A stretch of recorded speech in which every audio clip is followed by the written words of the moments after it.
Hey friends, this is Dr. Wes Ely from Vanderbilt University, and I just wanted to talk a bit about racism and race in medicine and errors we've made along the way.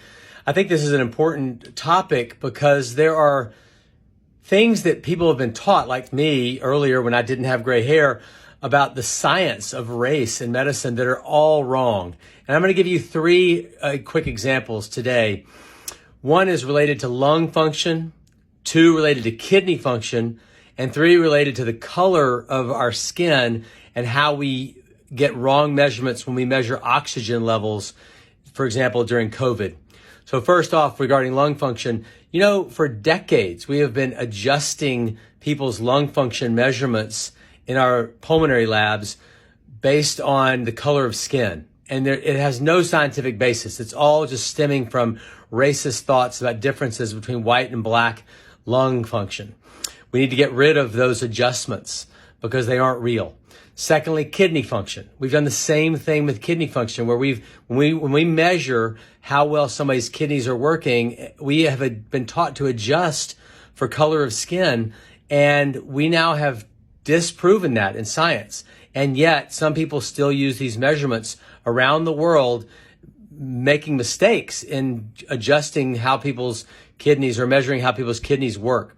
And the third one, the most relevant to the COVID pandemic, is that the pulse oximeter, which we put on our finger to measure our oxygen levels, is affected by skin pigmentation.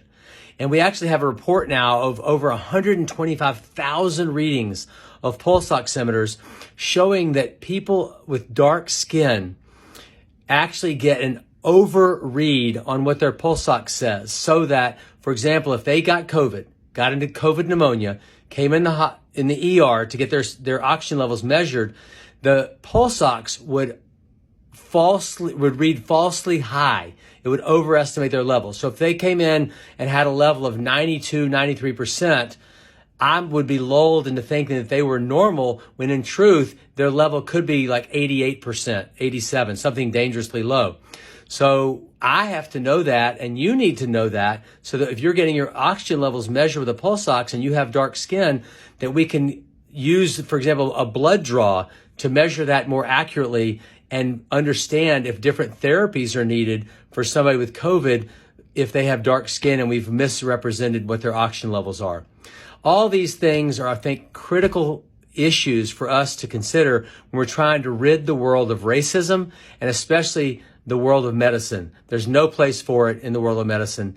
Let's all stay together on this, and thank you so much. Bye-bye.